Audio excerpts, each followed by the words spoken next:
pueden ir buscando sus lugares para poder arrancar con la enseñanza de hoy. Sí, por favor, tomen sus lugares y vamos a colocarnos en silencio.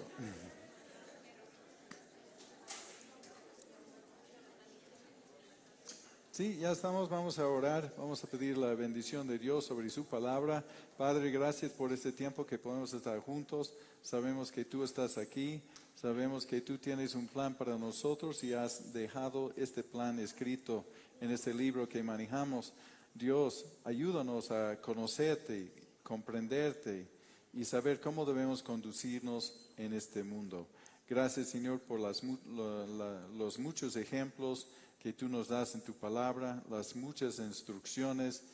Dios, ayúdanos a comprender y poder, Señor, nosotros tener la voluntad de hacer caso a lo que tú nos estás enseñando. Ayúdanos, Señor, lo pedimos en el nombre de Jesús. Amén. Amén. Sí, pueden tomar sus asientos. Como saben, estamos en 1 de Corintios, llegamos al capítulo 15. Y el hecho es de que nosotros sabemos más de los cristianos en Corinto, más que cualquier otra iglesia del Nuevo Testamento.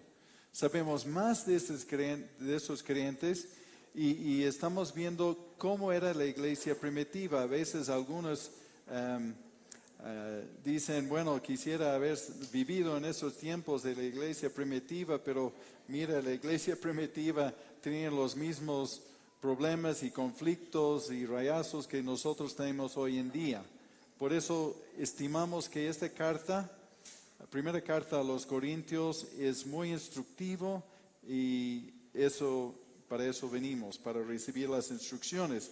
Pablo les amonesta a los Corintios y también está respondiendo a algunas preguntas, ¿no? Y las últimas preguntas que respondió era del orden, cuando se reúnen, y eso vimos en la Santa Cena, que faltaba en la consideración por los que tenían menos.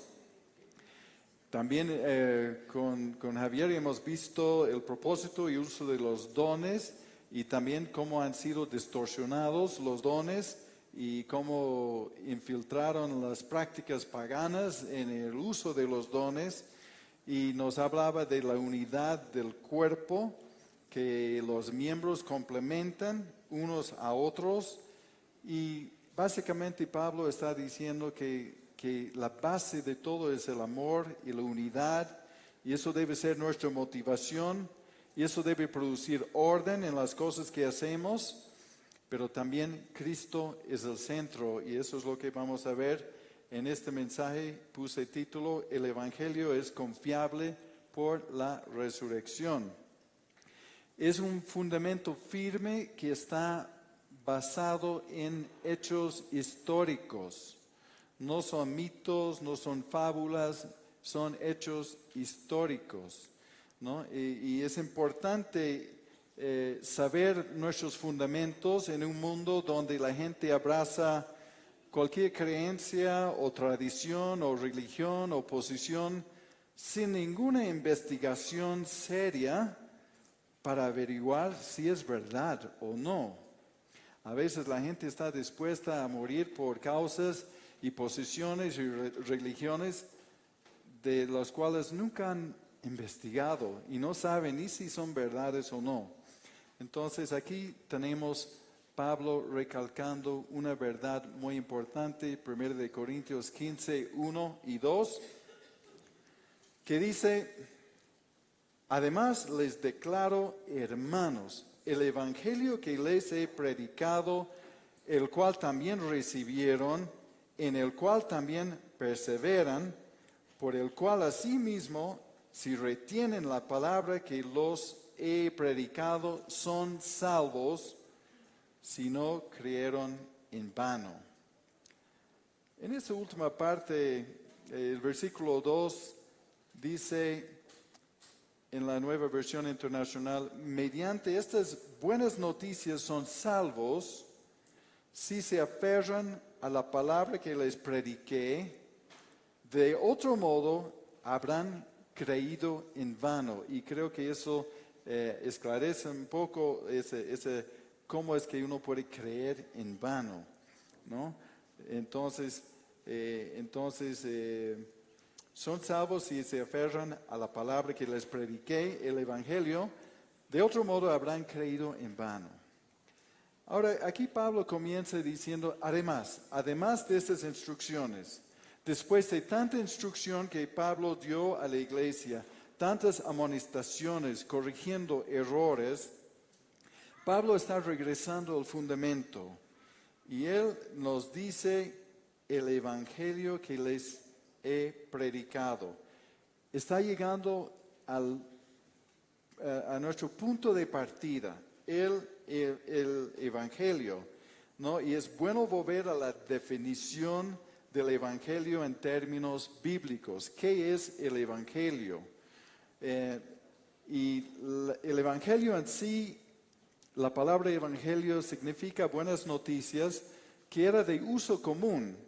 No necesariamente tenía una connotación espiritual ni religioso, era una palabra común, ¿no? Pero cuando hablamos de esta palabra en el contexto de la fe y cristianismo, tiene otra connotación, ¿no?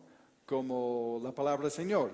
Cuando decimos, bueno, el Señor tal, pero cuando decimos el Señor Jesús, entonces pone la palabra Señor en otra categoría. Entonces así tenemos la palabra evangelio. Y según la Biblia, aquí hay una definición que dice, según la Biblia, en términos espirituales, dice el evangelio es la buena noticia de lo que Dios hizo en Cristo en favor de nosotros para salvarnos de la condenación del pecado y reconciliarnos con Él.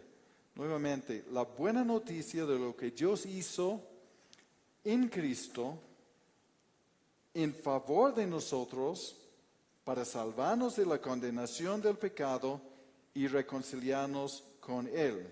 Lo que Él hizo en favor de nosotros, no lo que hicimos nosotros para obtenerlo, ¿no?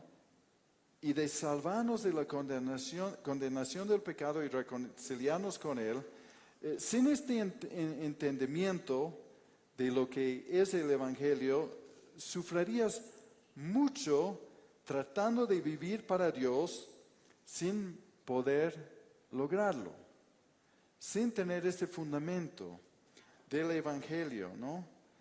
Y pasando el tiempo se va distorsionando lo que es el Evangelio. Pablo mismo amonestó a los Gálatas y decir que fácilmente han ido a seguir un evangelio diferente, y si lo hacen, sea anatema, sea maldición, si sigues otro evangelio, porque tan pronto abrazaron un evangelio que no salvaba. Entonces, y la meta más alta del enemigo, de Satanás, es cambiar el evangelio por uno que no salva, por uno que no sirve. Y a él no le importa lo que haces y las buenas cosas que uno puede hacer mientras no crees en el evangelio verdadero. En 2 Corintios 4:3 y 4 dice, pero si nuestro evangelio está aún encubierto, entre los que se pierden está encubierto, en los cuales el Dios de este siglo, Satanás, cegó el entendimiento de los incrédulos para que no les resplandezca la luz del evangelio de la gloria de Cristo, el cual es la imagen de Dios. Entonces, Satanás no le importa no importa si uno es muy religioso, si alguien tiene una tradición religiosa, no le importa cuánto uno asiste a reuniones y todo, mientras no comprende el Evangelio. Y la verdad es que personas pueden sentarse en una iglesia toda su vida por décadas y sin haber convertido a Cristo, sin poder apropiarse de los beneficios del Evangelio, para comenzar que sea la salvación. Y entonces hoy en día tenemos que volver a este punto más que nunca porque este otro Evangelio de lo cual Pablo habló en Gálatas tenía que ver con el regreso a la ley, pero hoy en día el falso evangelio es uno que dice, bueno, entrégate al Señor y serás prosperado, sanado, entonces es un evangelio de ofertas que Dios te va a dar, Dios va a resolver todos tus problemas, tus malas relaciones, tus finanzas y todo ello. Y no es que Dios no puede hacerlo, pero eso no es el evangelio, ¿no? Eso puede ser un fruto pero no es el evangelio. Nunca prometió darte dinero y salud.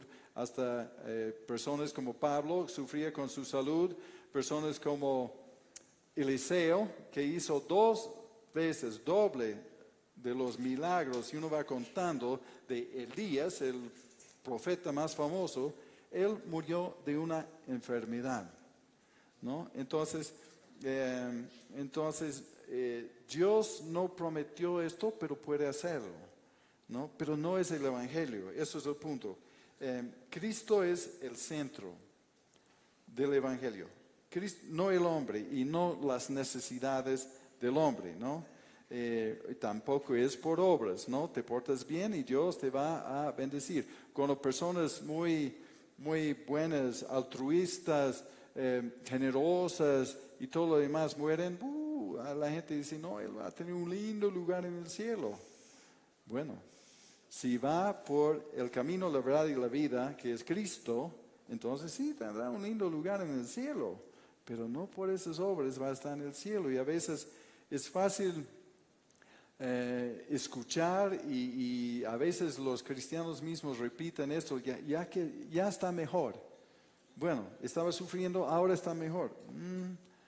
Está mejor si conoce a Cristo, ¿no? Entonces, realmente una pena de las religiones que tratan de ganar el favor de sus dioses sin tener la paz y seguridad y confianza de que lo han hecho, ¿no? El evangelio verdadero no exige nada de nosotros, excepto la aceptación de esa noticia, y eso sí produciría cambios, ¿no? Y esta buena noticia tiene poder para cambiar nuestras vidas y nuestras cosas, ¿no?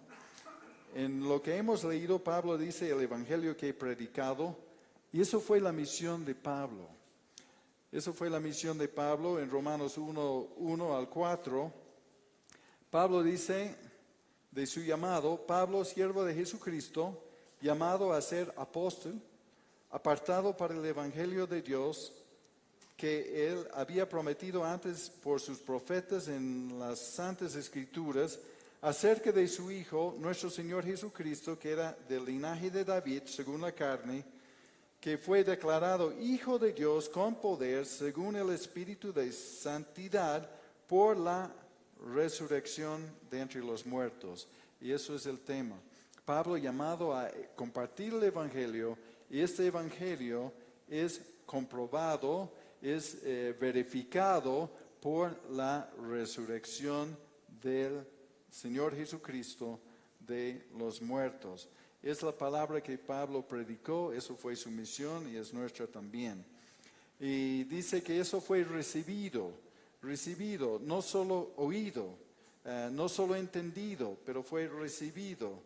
De recibir el mensaje, pero también recibir el protagonista de este mensaje, ¿no? De recibir las buenas nuevas del Evangelio, pero de recibir quién es aquel que es el centro de este mensaje, a Cristo, de haber recibido, de perseverar, ¿no? De perseverar en este Evangelio, es la evidencia de realmente haberlo recibido y de retenerlo, las palabras que ha utilizado. Dice, de retenerlo, de retener la palabra de la predicación, de amar su palabra, porque solamente seremos beneficiados si esta palabra, si esta noticia es recibida, retenida y perseveramos en ella, ¿no? Entonces, la pregunta es si lo has recibido, ¿no? Has recibido esto, recibido de veras, ¿no? Si no, hay que resolver esto hoy, hay que resolver esto, ¿no? Y utilizó la palabra salvo, que será salvo por esta palabra, salvo, y tenemos que entender, y voy a compartir un poco de eso al finalizar, de entender de qué ha sido salvado, porque utilizamos esos términos, la salvación y de salvo, de ser salvo, pero la mayoría de las personas viven engañadas, pensando que estoy bastante bien y en la balanza de Dios creo que lo bueno pesa más que lo malo, entonces Dios me va a aceptar. Entonces, ¿de qué me va a salvar si soy bonito? Eso es la idea del mundo. ¿De qué tengo que ser salvado si soy mejor que el mafioso que vive en la esquina? ¿No? Entonces, cuando nos comparamos con otras personas, quizás estamos un poco mejor, quizás lucimos un poco bien, pero así no es el camino de la salvación. Entonces uno tiene que saber de qué ha sido salvo, de qué le espera si no acepta este evangelio. Y Pablo dice, si es que no han creído en vano, no han creído en vano, de haber creído en algo que no fue el evangelio, ¿no? De haber creído, hay algunas personas que asisten a reuniones toda la vida, pero por las ofertas y por muchas otras cosas, pero jamás ha entendido su condición del pecado, nunca quizás de algunos púlpitos hablan del pecado, y entonces de haber creído como los demonios. Dice que los demonios creen. Los demonios no tienen ninguna duda de quién es Jesucristo, su misión y su poder, y de que es Dios. Los demonios no tienen ningún problema con creer que Cristo es el Rey de Reyes y Señor de Señores. Pero, ¿cuál es el problema? No son salvos por creer y conocer estas verdades, ¿no? Entonces nosotros, eso es creer en vano. Algunos pueden creer en vano, pueden saber mucho de la historia, de las evidencias y de todo, pueden leer la Biblia, pueden memorizar mucho, pero tiene que creer, pero no en vano, creer realmente que es el Salvador.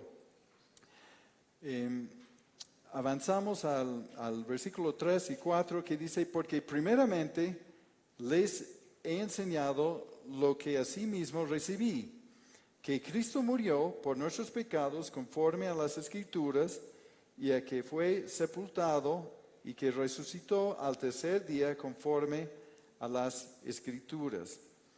Pablo recibió esta enseñanza y enseñó lo que recibió, que Cristo murió, fue sepultado y resucitó el tercer día conforme a las Escrituras. Él recibió esto y nos dice, que más les hago saber, hermanos, en Gálatas 1, versículos 11 y 12, dice, mas les hago saber, hermanos, que el evangelio anunciado por mí no es según hombre, pues yo ni lo recibí ni lo aprendí de hombre alguno, sino por revelación de Jesucristo. El mensaje del evangelio que está predicando no es según hombre, no es la doctrina del hombre. Entonces, no es el mensaje de Pablo, él está aclarando, no es su mensaje. Tal como cuando vemos lo que llamamos los evangelios de Mateo, Marcos, Lucas, Juan, en realidad no es tan correcto de decir el Evangelio de Mateo. No, yo trato de decir, aunque, bueno, no da tanto importancia, pero la verdad es otro, ¿no? Que siempre trato de decir el Evangelio según Mateo, porque hay un solo Evangelio, ¿no? No hay un Evangelio de Mateo, uno de Marcos, uno de Lucas y uno de Juan. Entonces, el Evangelio de Juan, está bien, entendemos, no vamos a hacer rollos en eso, por eso, pero prefiero decir el Evangelio según Juan, ¿no? De cómo él lo recibió, pero es el mismo mensaje, hay un solo Evangelio. Y dice, este Evangelio según las Escrituras, lo que fue profetizado, por ejemplo, Salmos 16:10, que dice, no me dejarás mi alma en el Seol, ni permitirás que tu santo vea corrupción. Está hablando de la resurrección, está hablando de que no se va a descomponer su cuerpo en el sepulcro, ¿no? Y eso era el centro. Hay otros versículos también que hablan en el Antiguo Testamento de la resurrección y de los tercer días y los 3 días y todo lo demás. Jesús habló mucho sobre esto, pero eso fue el mensaje central, no solamente ese versículo, pero tanto Pedro como Pablo en el libro de Hechos utilizaron esto, Pedro en el capítulo 2 y Pablo en el capítulo 13, utilizaron esos términos, pero era el centro de su predicación, la resurrección, porque eso es lo que sella, eso es lo que comprueba sin lugar a duda el Evangelio, ¿no?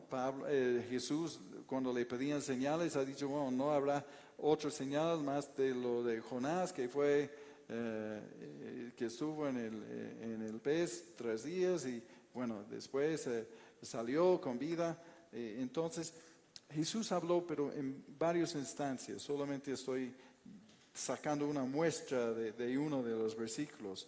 Y Jesús sí enseñó sobre esto en varias ocasiones. Por ejemplo, en Mateo 20, versículos 18 y 19, que dice, he aquí subimos a Jerusalén, y el Hijo del Hombre será entregado a los principales sacerdotes y a los escribas, y le condenarán a muerte, y le entregarán a los gentiles para que le escarnezcan, le azotan y le crucifican, mas al tercer día resucitará. Entonces Jesús hablaba de esto. Jesús, cuando llevó a Pedro, Juan y Jacobo al monte que llamamos la transfiguración, después de la transfiguración, Jesús mandó a ellos de no decir nada a nadie sobre esto hasta que el Hijo del Hombre hubiese resucitado de los muertos. Así que Jesús habló de esto. Es un hecho de que fue profetizado y también Jesús habló de esto. Si vemos en 1 Corintios 15, versículos 5 al 11, dice, y apareció a Cefas, a Pedro, y apareció a Cefas y después a los 12, después apareció a mí, a más que 500, después apareció a más de 500 hermanos, a la vez de los cuales muchos viven aún y otros ya duermen. Después apareció a Jacobo, después a todos los apóstoles. Y al último de todos, como a un abortivo, me apareció a mí, porque yo soy el más pequeño de los apóstoles, que no soy digno de ser llamado apóstol, porque perseguí a la iglesia de Dios, pero por la gracia de Dios soy lo que soy, y su gracia no ha sido en vano para conmigo. Antes he trabajado más que todos ellos, pero no yo, sino la gracia de Dios conmigo, porque o sea yo o sean ellos, así predicamos y así han creído. Está dando evidencias de que esto de lo que habla, de que Cristo va a morir, va a ser sepultado y va a resucitar el tercer día. Y ahora dice, esto no es una fábula. Eso es real. Habían testigos.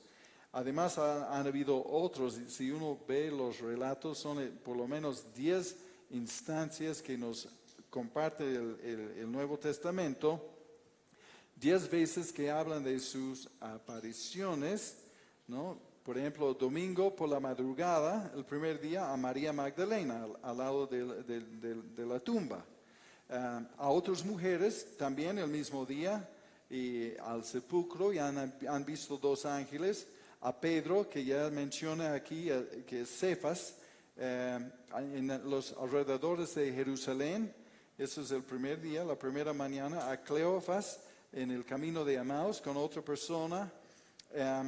Se presentó a los apóstoles, menos Tomás, en el aposento alto en Jerusalén.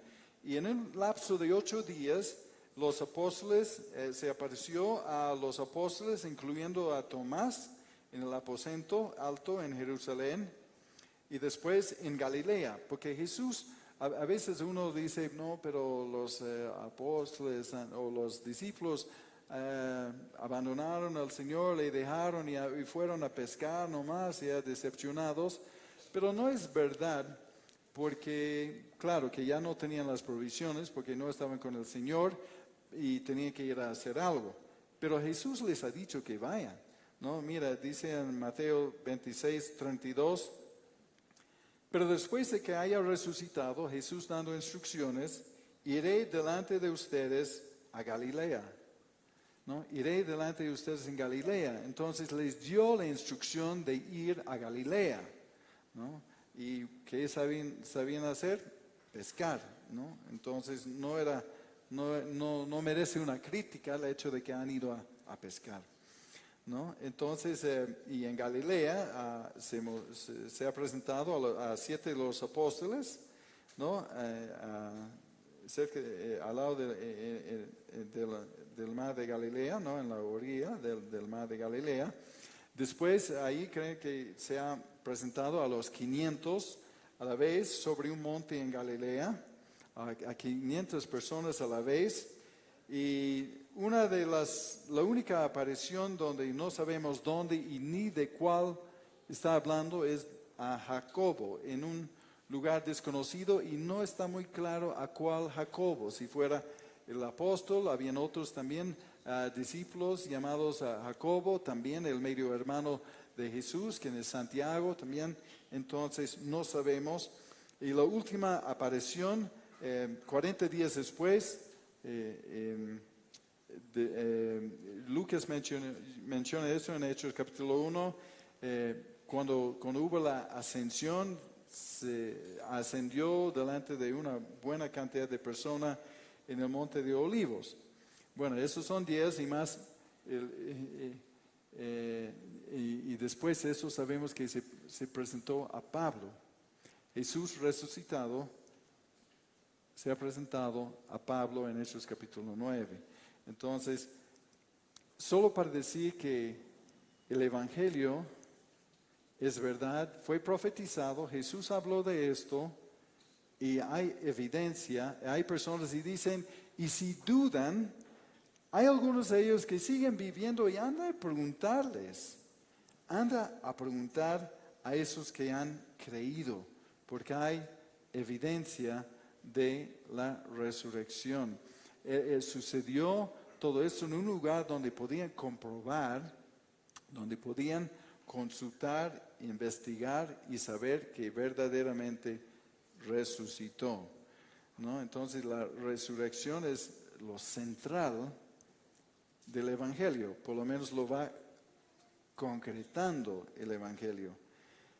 Ahora, versículos 12 al 19 de 1 de Corintios 15 dice, pero si se predica de Cristo que resucitó de los muertos, ¿cómo dicen algunos entre ustedes que no hay resurrección de muertos?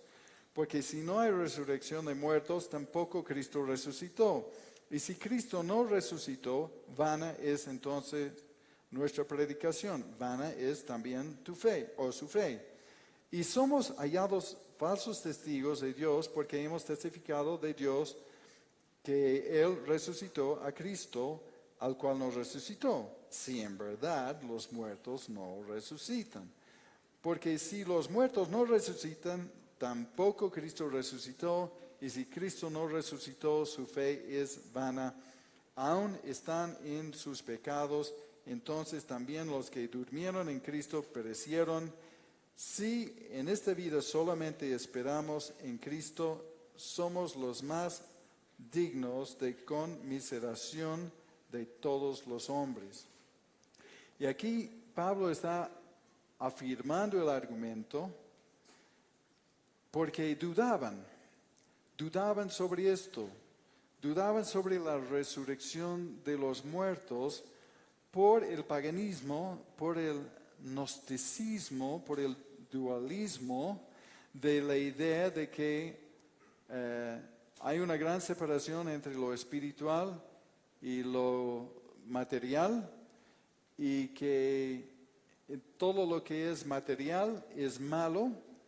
Entonces, ¿cómo va a resucitar? Por eso ellos tomaron la resurrección de Cristo, creyeron ellos en la resurrección, pero creen que Jesús, después al resucitar, era como un fantasma, que era como solamente un espíritu, y no podían concebir la idea de que tomó un cuerpo. No podían entenderlo.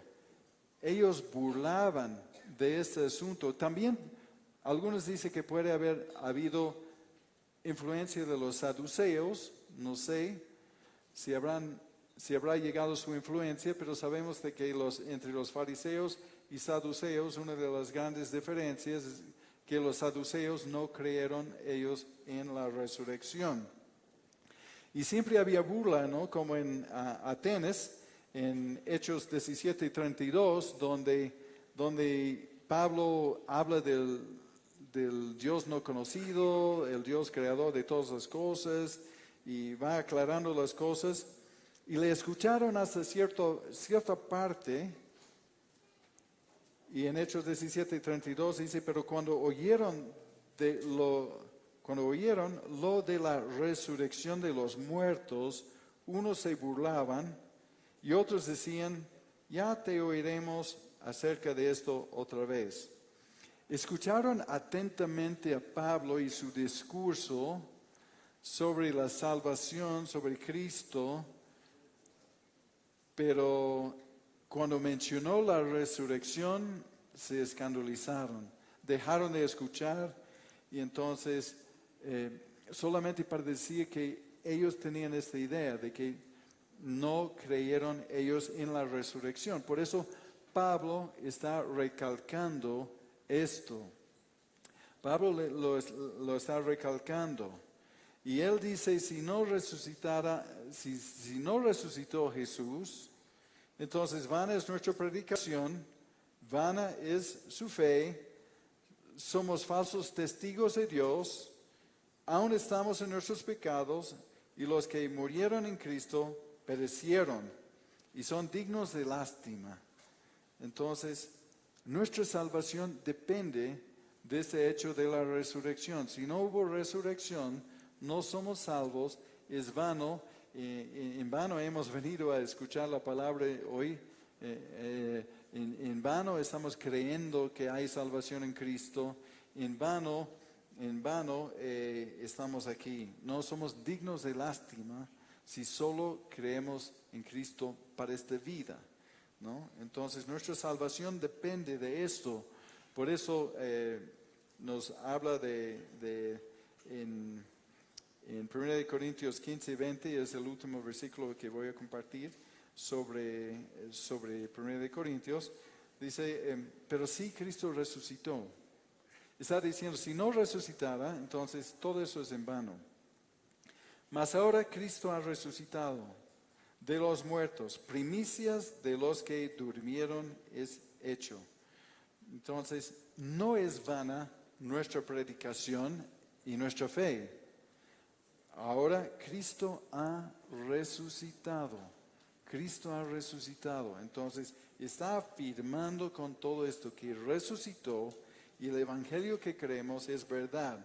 No es vana la predicación, no es vana nuestra fe, no somos falsos testigos y no estamos todavía, no seguimos en nuestros pecados por el evangelio. Y en Cristo no pereceremos, somos salvos, nos concedió vida eterna y para nada dignos de lástima, más bien es un motivo de celebración el hecho de que Cristo resucitó.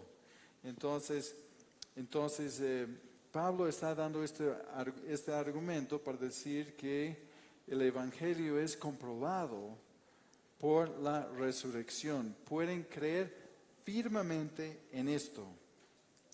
Podemos creer en las evidencias que Cristo realmente murió, porque habían los rumores de que no ha desmayado y los discípulos llevaron su cuerpo a algún lugar desconocido y todo ello. Había todas esas cosas que Satanás sembró en el corazón de los hombres para desacreditar este punto.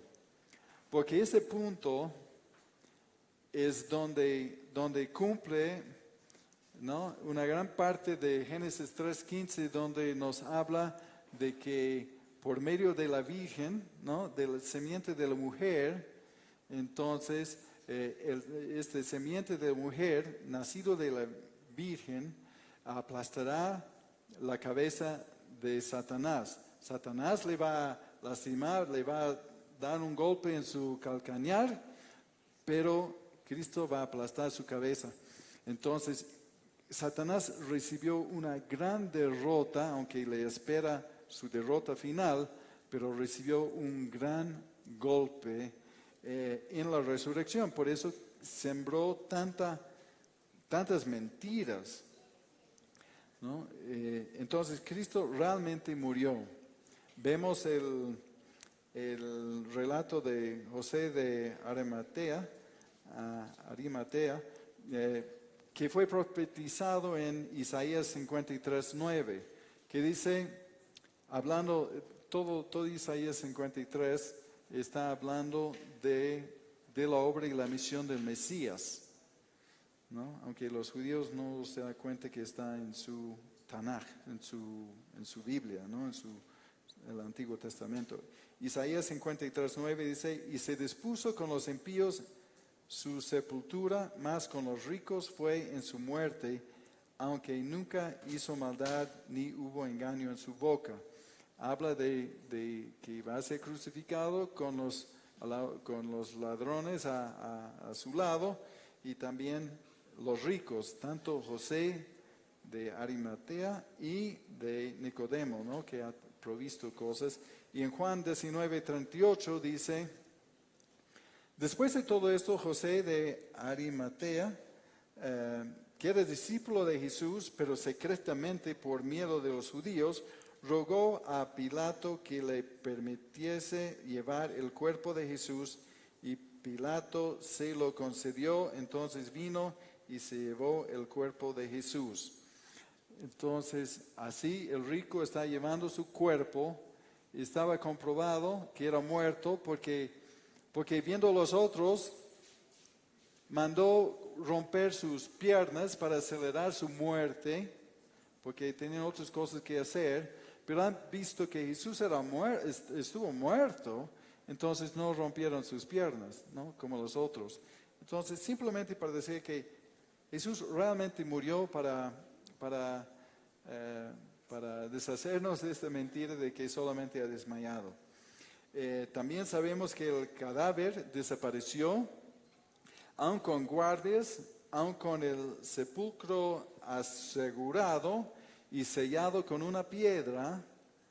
Ahí con sus guardias, el cadáver desapareció, ¿no?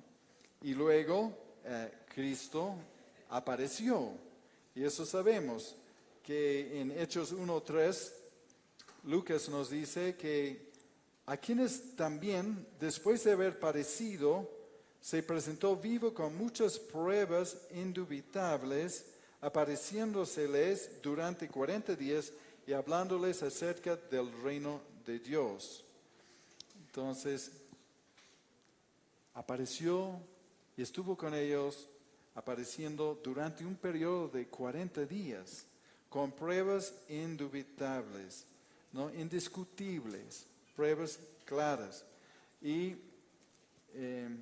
entonces realmente ellos vieron a Jesús. No fue una alucinación, como dirían los gnósticos. Le tocaron. Los gnósticos no concebían que él resucitó con cuerpo, ¿no? Porque pensaba que era un espíritu flotando, pero no podían creer por su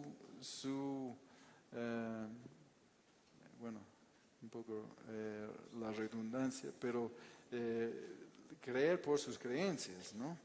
Entonces, Lucas 24:39, Jesús dijo a sus discípulos: miren a mis manos y mis pies, que yo mismo soy, palpan, vean, pues un espíritu no tiene carne ni huesos, como ven que yo tengo. Eso es lo que Jesús dijo a ellos: miren, tocan. Y Juan 20:20, cuando les hubo dicho esto, les mostró las manos y el costado, y los discípulos se regocijaron viendo al Señor. Entonces, apareció, 500 personas a la vez le han visto. Y todo esto sucedió en un lugar donde era fácil de investigar las evidencias. Entonces, Cristo, la resurrección de Él, es un hecho histórico. Y otra cosa que lo comprueba son las vidas transformadas, ¿no? Los discípulos creyeron 100%, cambiaron sus vidas, claro, con la ayuda del Espíritu Santo en Pentecostés, pero cambiaron sus vidas de miedosos a valientes y arriesgaban sus vidas al dar la noticia y murieron por causa de Él, por la causa de Él. Nadie moriría por una mentira. Todos murieron de mártires excepto Juan, ¿no?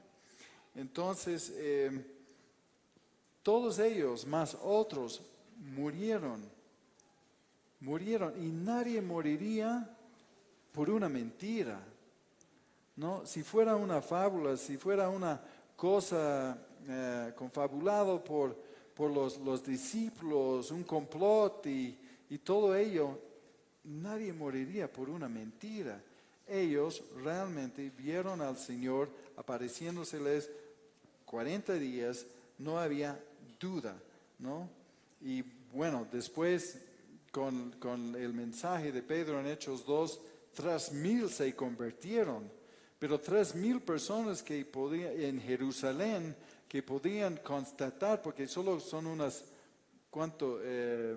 50 días después, porque 50, la Pentecostés significa 50, ¿no? 50 días.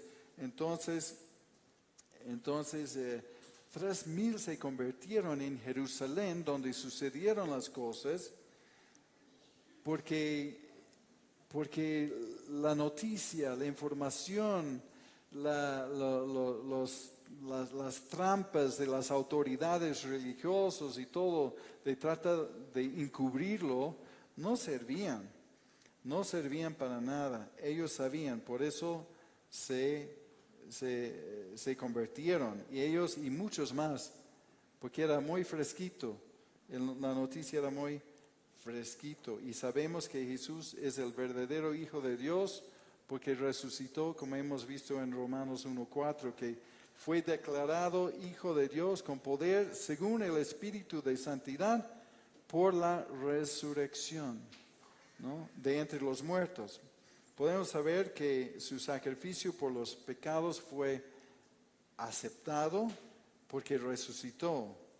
Y como les digo, eso fue el argumento central de la predicación de Pablo y de Pedro, la resurrección.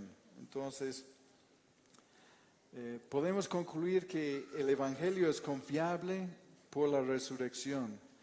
A veces cuando compartimos cosas muy conocidas y que ya lo sé, y esto, y el Evangelio, la resurrección, ya hemos escuchado 40 años esto, pero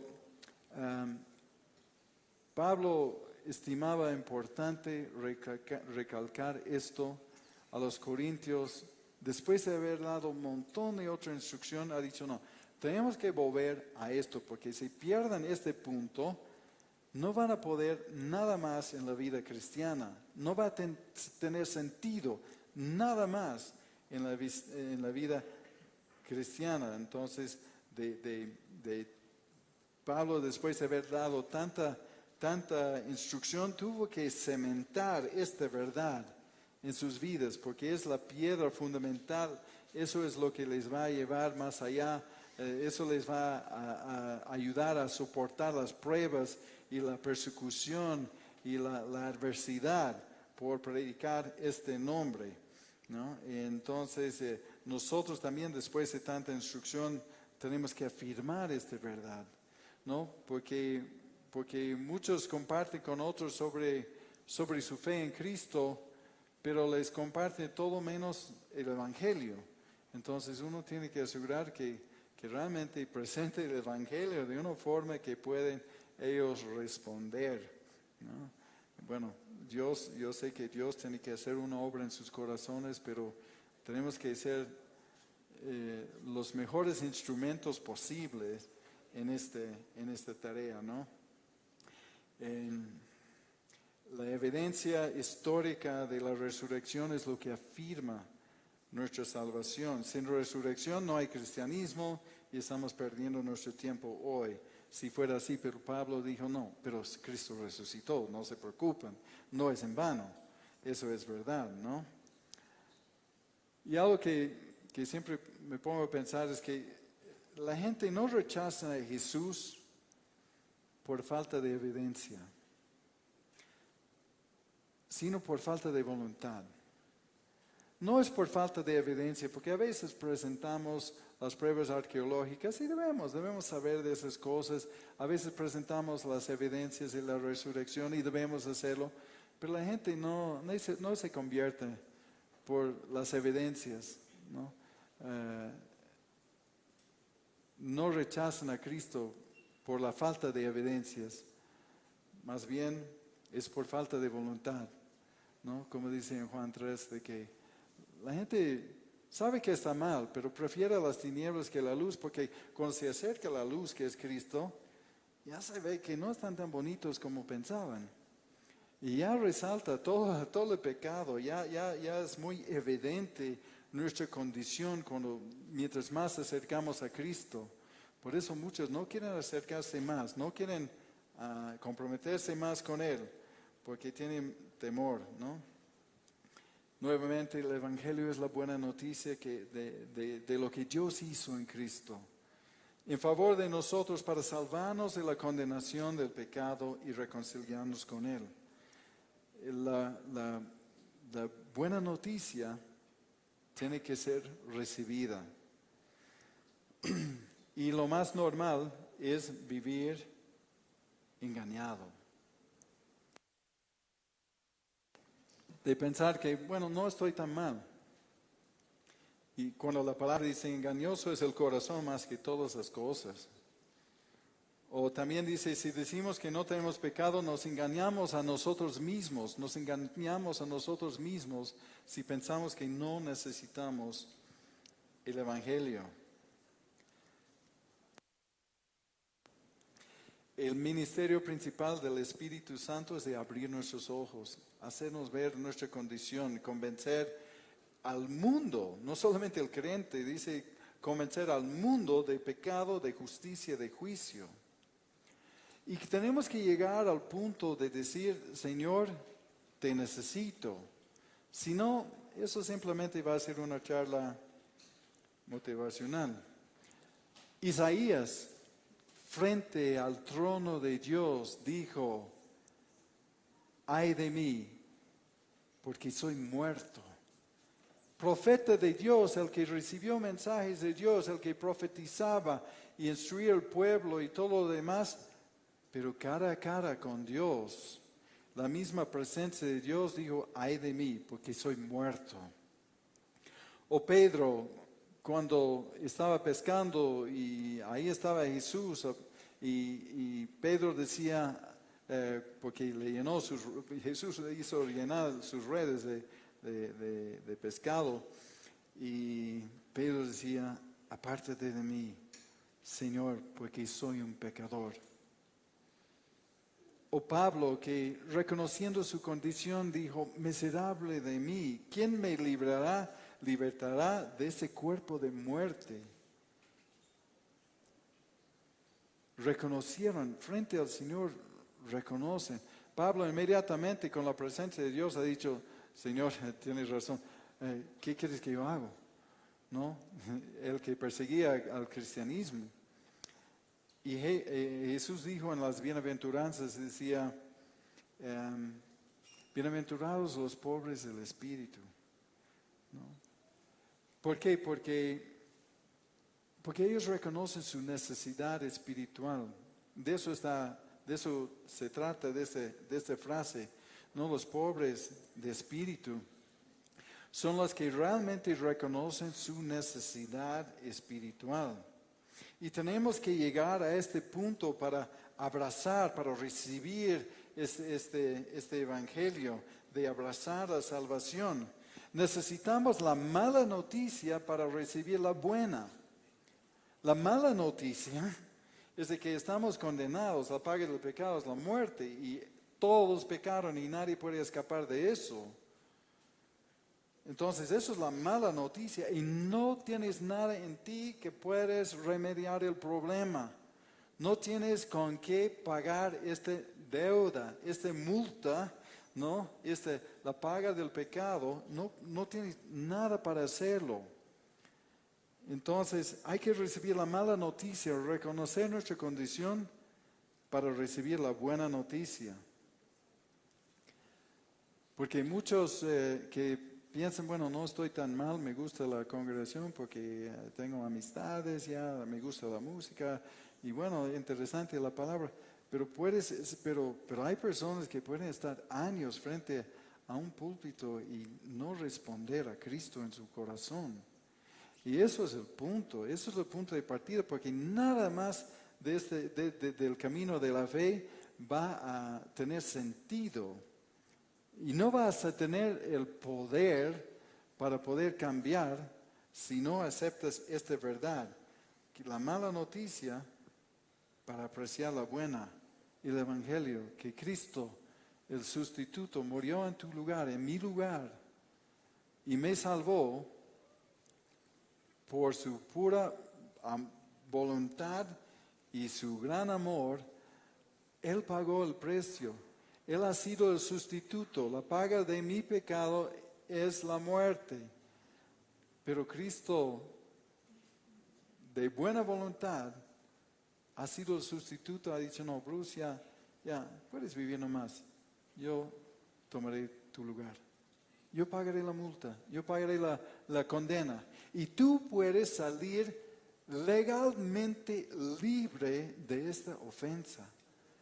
Eso es una muy buena noticia, que cada uno de nosotros, tú puedes estar legalmente limpio y aceptado por Dios porque alguien pagó la condena. Y eso es buenísimo.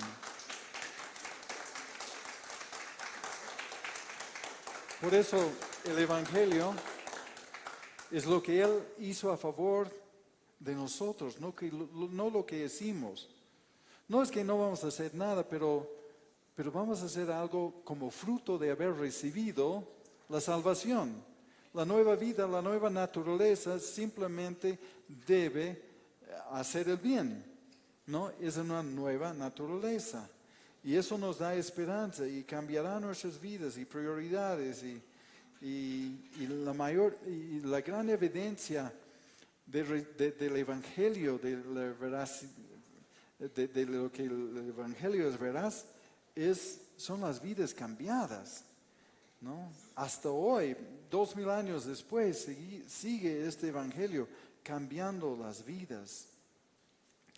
Y Y hay dos palabras que pienso, bueno, pienso mucho, pero la diferencia entre dos palabras cuando decimos, Señor, aquí estoy, ¿no? Reconozco mi condición. Hay una gran diferencia en rendir la vida a Cristo y comprometerse con Cristo. Explico. Cuando me comprometo con el Señor, yo sigo en control, ¿no? Cuando me comprometo con Él, yo estoy en control. Pero cuando me rindo a Él, he dicho, tú estás en control. Haz lo que quieres, aunque no entiendo, como hemos cantado, aunque no entiendo lo que estás haciendo, pero sé que estás obrando. Sé que estás obrando, ¿no? Entonces, eso debe ser el fruto del Evangelio en nosotros, ¿no? Esta verdad del Evangelio es seguro, hay evidencia, pero hay que recibirlo con voluntad, ¿no? De recibirla y perseverar en esa verdad, retener esa verdad. Y tenemos que preguntarnos si notamos este cambio en nuestras vidas, ¿no? Porque eso debe producir amor por el Señor, amor por su palabra, ¿no? El deseo de que junto con el Espíritu Santo, sea la guía de mi vida y que me dé instrucciones y que me despeje un montón de confusiones. Debe haber un deseo insaciable de conocerle. Como el rey David decía, hambre y sed, ¿no? Y como cantamos, Señor, tengo hambre y sed. ¿Es verdad? Tengo hambre y sed, ¿no? A veces uno puede tener hambre y sed por muchas otras cosas. Somos distraídos fácilmente y estoy incluido en eso, ¿no? Pero este cambio debe ser un deseo de agradarle, de odiar lo que Él odia y de amar a lo que Él ama. Y sobre todo vivir agradecido. Eso debe ser un tremendo fruto de haber recibido el Evangelio. Vivir agradecido y decir, Señor, no había otra forma. Y no sé por qué pensaste en mí, porque hay mucha gente, en términos del mundo, gente muy buena, gente que hace muy buenas cosas, pero nunca han sido abiertos sus ojos para ver el Evangelio, nunca han conocido a Cristo. Entonces Jesús ha dicho, yo soy el camino, la verdad y la vida, y nadie viene al Padre sino por mí. Entonces yo creo esta palabra. Quizás no sea una palabra cómoda, pero Jesús no era muy tolerante en este asunto, no era muy flexible. Dice, yo soy el camino, la verdad y la vida. Nadie llega al Padre sino por Él, ¿no? Entonces, y debe haber un deseo de compartir lo que sucedió en nuestras vidas, ¿no? Si es que apreciamos lo que ha sucedido en nuestras vidas. Entonces, eso es para meditar si este fruto del Evangelio está en nuestras vidas. Bueno, después el fruto del Espíritu y todo lo demás que viene incluido en el paquete de la salvación. Pero si realmente vivimos muy indiferentes hacia Dios y que es en la lista de prioridades está en el número 81 o por ahí abajo, entonces hay que pensar si realmente lo hemos entendido. Y si lo hemos entendido, debe producir algo en nosotros. Por eso eso no es una religión, es una relación con Él, es una caminata con Él. Entonces, hoy es el día, no hay que postergarlo, pero es para reflexionar. Si no hemos crecido en el Señor en 10, 20, 30, 40 años, entonces tenemos que preguntarnos, ¿cómo estamos? ¿Cómo estamos? y no postergar esto de reconectar o conectar por primera vez al Señor. Así que les voy a invitar a ponerse de pie y vamos a orar.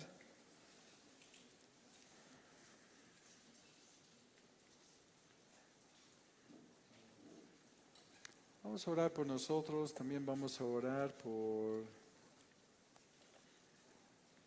Isabela, la hija de Vania, y sus compañeros que estuvieron en un accidente de tránsito en camino a Yungas, pero bueno,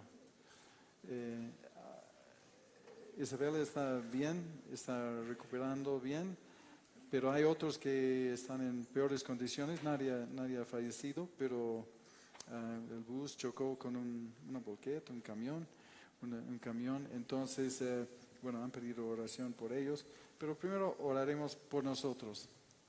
Padre, queremos darte las gracias por tu gran bondad y tu gran paciencia con nosotros.